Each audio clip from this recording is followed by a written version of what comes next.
Chapter 26. Draupadi's Grief. Prathikami went to Draupadi, as ordered by his master. He said to her, "O revered princess, Yudhishthira fell under the spell of the game of dice, and has wagered and lost even you. Now you belong to Duryodhana. I have come by Duryodhana's command to take you to serve in his household as maidservant, which will hereafter be your office." Draupadi, the spouse of the emperor, who had performed Rajasuya, was dumbfounded at this strange message. She asked, "Prathikami, what do you say? Which prince would pledge his wife? Had he nothing else to pawn?" Prathikami answered, "It is because he had already lost all other possessions, and had nothing else left, that he played offering you as a stake." Then he told her the story of how Yudhishthira had lost all his wealth, and had finally bet her, after having first forfeited his brothers and himself. Though the news was such as to break the heart and kill the soul, still Draupadi soon regained her fortitude, and with anger blazing from her eyes said, "O charioteer, return. Ask of him who played the game, whether in it he first lost himself or his wife. Ask this question in the open assembly. Bring me his answer, and then you can take me." Prathikami went to the assembly, and turning to Yudhishthira, asked of him the question put by Draupadi. Yudhishthira remained speechless. Then Duryodhana bade Prathikami bring Panchali herself there to question her husband. Prathikami went again to Draupadi and humbly asked, "Princess, the mean-minded Duryodhana desires you to go to the assembly and ask your question yourself." Draupadi answered, "No, return to the assembly and put the question and demand an answer." Prathikami did so. Enraged, Duryodhana turned to his brother Duryodhana and said, "This man is a fool and is afraid of Bhima. Go and fetch Draupadi, even if you have to drag her here." Thus commanded, the wicked Duryodhana at once sped with joy on his errand.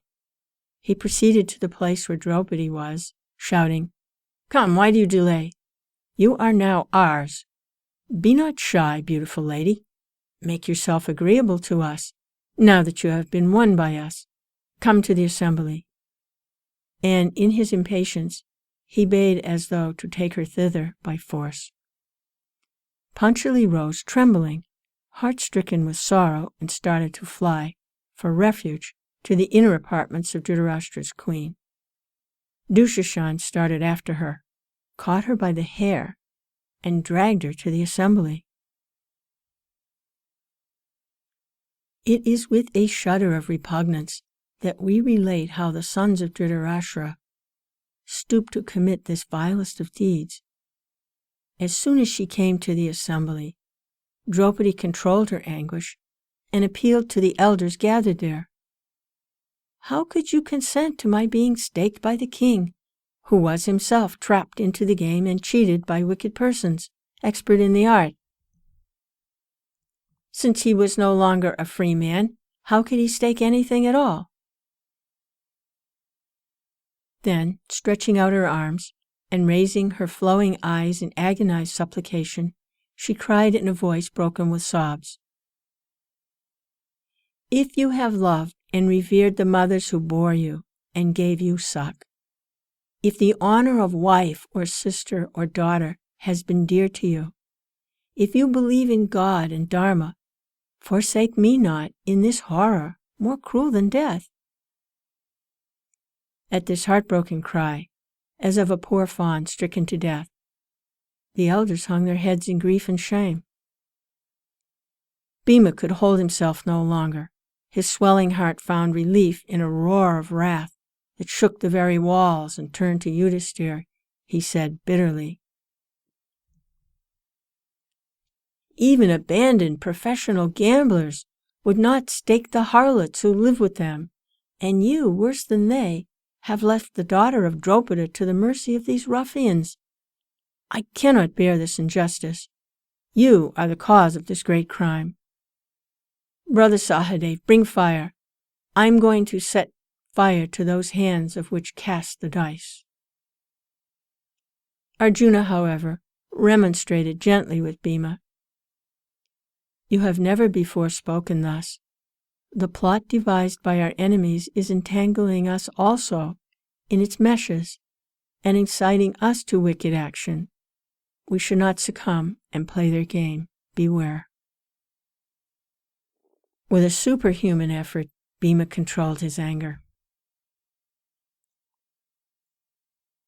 Vikarna, the son of Dhritarashtra, could not bear the sight of the agony of Panchali. He rose up and said, "O Kshatriya heroes, why are you silent? I am a mere youth, I know, but your silence compels me to speak. Listen. Yudhishthira was enticed to this game by a deeply plotted invitation, and he pledged this lady when he had no right to do so, because she does not belong to Yudhishthira alone. For that reason alone the wager is illegal. Besides, Yudhishthira had already lost his freedom, and being no longer a free man, how could he have a right to offer her as a stake? And there is this further objection. It was Sakuni who suggested her as a pledge, which is against the rules of the game, under which neither player may demand a specific bet. If we consider all these points, we must admit that Panchali has not been legally won by us. This is my opinion." When the young Vikarna spoke thus courageously, the wisdom given by God to the members of the assembly suddenly illumined their minds. There were great shouts of applause. They shouted, "Dharma has been saved! Dharma has been saved!"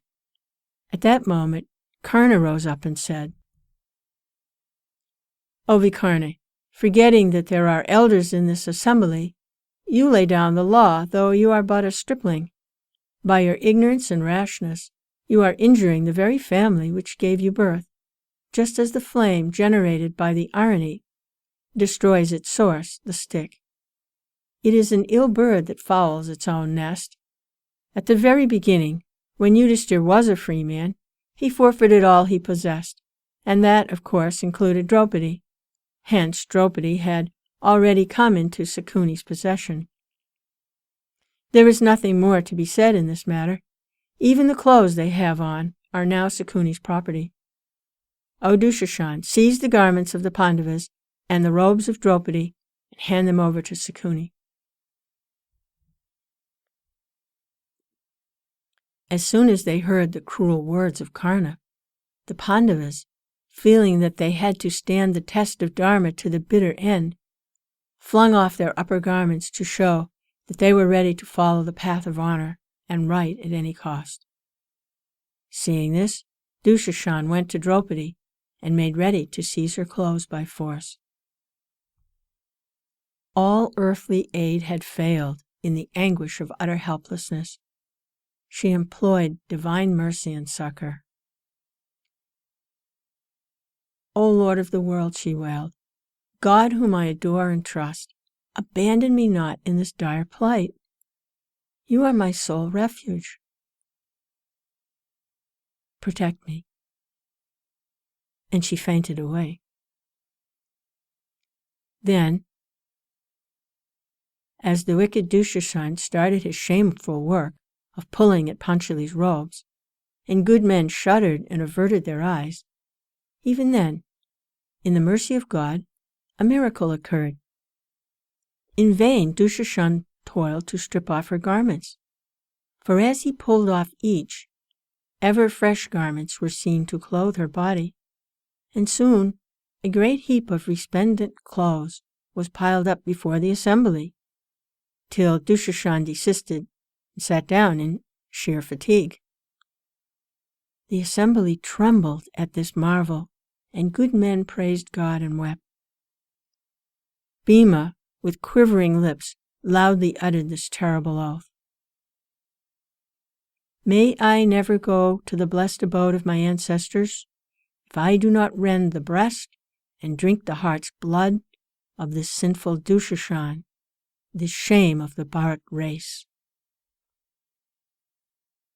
Suddenly the howling of jackals could be heard. Donkeys and carnivorous birds began to send forth weird dissonant cries from all sides, portending calamities to come. Dhritarashtra, who realized that this incident would be the cause of the destruction of his race, for once acted with wisdom and courage. He called Draupadi to his side and attempted to soothe her with words of gentleness and affection. Then he turned to Yudhishthira and said, "You are so blameless that you can have no enemies. Forgive in your magnanimity the evil done by Duryodhana and dismiss all memory of it from your mind.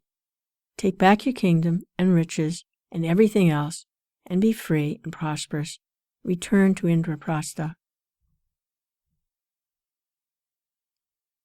And the Pandavas left that accursed hall, bewildered and stunned, and seeing a miracle in this sudden release from calamity. But it was too good to endure. After Yudhishthira and his brothers had departed, there was a long and angry discussion in the palace of the Kauravas. Incited by Dushasan, Sakuni, and others, Duryodhana upbraided his father with having frustrated their well-laid plans on the very threshold of success. He quoted Brihaspati's aphorism that no device could be considered wrong which had as its object the destruction of formidable enemies.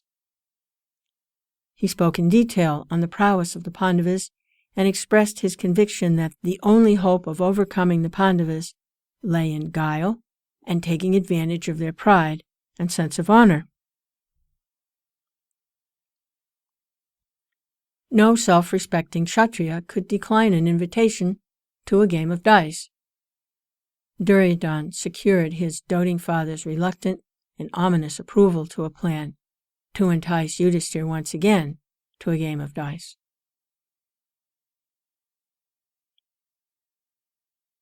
A messenger was accordingly dispatched after Yudhishthira, who had taken his departure for Indraprastha.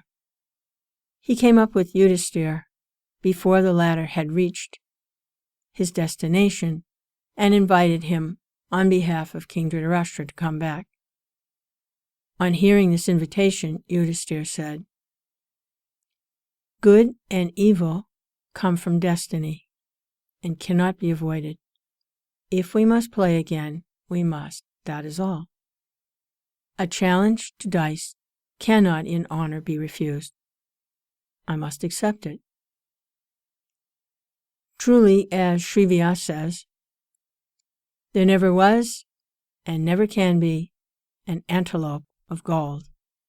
Yet Ram went in vain pursuit of what seemed one. Surely when calamities are imminent, the judgment is first destroyed."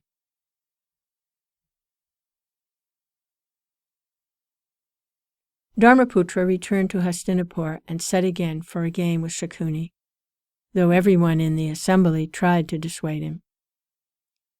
He seemed a mere pawn moved by Kali to relieve the burden of the world. The stake played for was that the defeated party would go with his brothers into exile to the forest and remain there for 12 years and spend the 13th year incognito. If they were recognized in the 13th year, they had to go again into exile for 12 years. Needless to say, Yudhishthira met with defeat on this occasion also, and the Pandavas took the vows of those who are to go to the forest. All the members of the assembly bent down their heads in shame.